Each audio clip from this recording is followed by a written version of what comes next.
केही जणे कहिथिले जीवनर परीक्षार केते नंबर रखुछ जेतिकी गुरुत्वपूर्ण नुह जदि तुमे लोकंक हृदय स्थान पाइगल ताने परीक्षार तमे जीतीगल।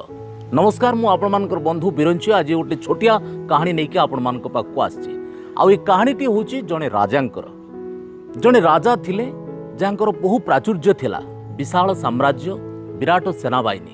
किंतु राजा जेतले बयसर अपराह्न पहुंची गले सेतबेले देखागला जे राजांक पाखरे आ कोनोसी रास्ता नाही।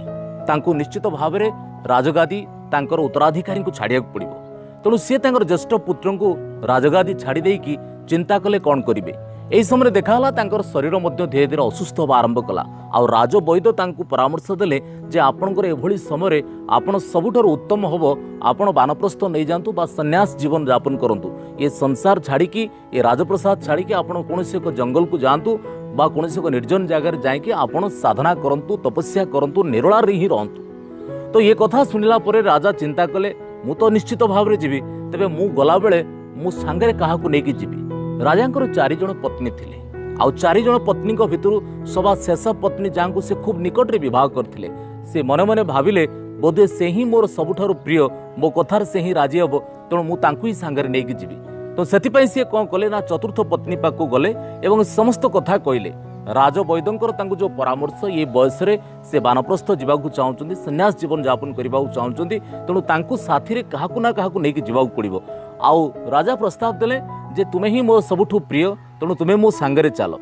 तो ये कथा सुनिकी सांगे सांगे चतुर्थ पत्नी आश्चर्य हो गले एवं कौनसी कथा न कही सीधा सीधी मना कले जे मु आपणक सहित केबे मध्य जाई परिबे नाही, कारण मोर बयस अच्छी, मो जीवन को उपभोग करने को चाहे, मो आदौ आपण सहित वानप्रस्थ जावाक चाहे ना बा संन्यास जीवन यापन करा चाहे ना, सीधा सीधी मना करदे चतुर्थ पत्नी। तो ये कथा सुनला परे राजा हतोत्साहित हो गले, कारण केबे भी आशा कर चतुर्थ पत्नी ताको एभली निरुत्साहजनक कथा कहबो।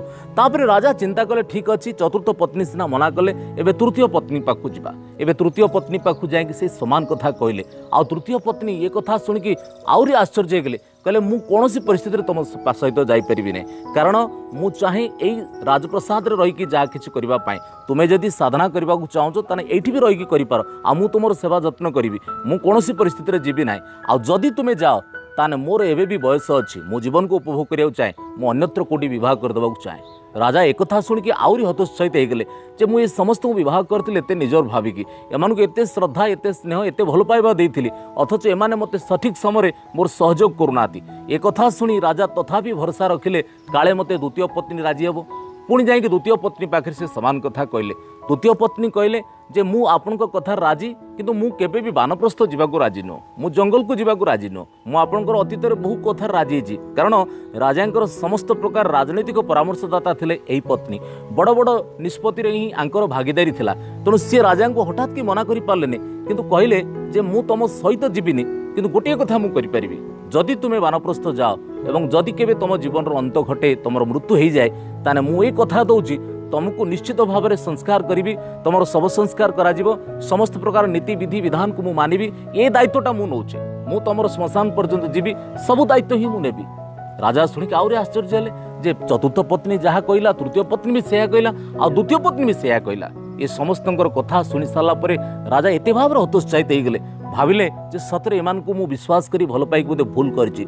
एही समय राजा मन भांगी जाउथवा समय हठात कि गोटे स्वर सुबिला पछरु जे हे राजन, तुम्हें जहाँ चाहूच बा जोठी जीवाक चाहूच सेठिकी मु ही जीवाकू राजी अच्छी, मु तुम सांगरे जीवी। राजा जिते पछकू अनेक चाहती देखा जाए राजप्रसाद गोटे कोण ठिया जड़े वयस्का महिला जहाँ देहरे कौन गहना ना, सौंदर्य भी आगपरी ना, एवं देखा जाए से ही किंतु इच्छा करवाई, आ से होचन राजा प्रथम पत्नी। एवं राजा प्रथम पत्नी कथा सुनला परे राजा आश्चर्य हो गले।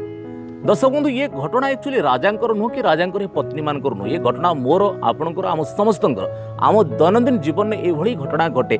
आमे समस्तंकर ये 4टी लेखा पत्नी अच्छी। ये पत्नी किए ना, चतुर्थ पत्नी हूँ आम शरीर, जो शरीर को लेकिन सर्वदा चिंतित था केते सुंदर आम देखा, केते सहज देखा, केते अन्य मानक आकृष्ट करिपरिबा, किंतु जेतेबेले आम जीवन शेष समय आसे, जेतेबेले आम संसार छाड़ी जाती, ये शरीरटा ही आम सांगरे जाए ना।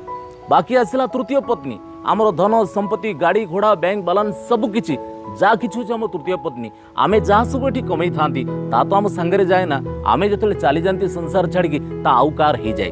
जो कथा तृतीय पत्नी कही जदि तुम्हें चाहिए जाओ मुझे क्या बह कर दे पारे आ द्वितीय पत्नी से हूँ आमर ये परिवार बंधु वर्ग एमाने आम सहित था आमर सुख दुखे था कि से पर्यंत जाती श्मशान पर्यंत जो आमर किसी घटी जाए से निश्चित भाव में दुख प्रकाश करती कष्ट पाती आखिर लुह गड़ाती किंतु अति बेसी हेल्ले श्मशान पर्यंत जाती आमर सुधी श्राद्ध क्रियाकर्म पर्यंत ही मन रखती तापर भूली जाती तापर तुम्हें ही पुराणा हो जाओ किंतु से हूँ जीवन सबुठारु निजर लोक से हूँ प्रथम पत्नी जो हूँ आमर आत्मा जो आत्मा को आम बेले बेले नेग्लेक्ट करती जो आत्मा को आम बेले बेले अवहेला करती जो निजर कथा को आम बेले बेले विशेष गुरुत्व दिखती ना तेणु से हूँ आमर प्रथम पत्नी तेणु ये शरीर ये धन संपत्ति ये परिवार बंधु वर्ग बाद आम सर्वाधिक गुरुत्व दवा कथा आमर निजर आत्मा को आमर भितर गोटे एभली कथा आसूची जार कथा को लेकिन आमको चलने पड़ो जार नीति निर्देश आमको चलिए पड़ो कि देखा जाए आम से जिनटा बेस गुरुत्व दौना आत्मा हूँ अमर ये आत्मा हूँ आम जीवन सर्वस्व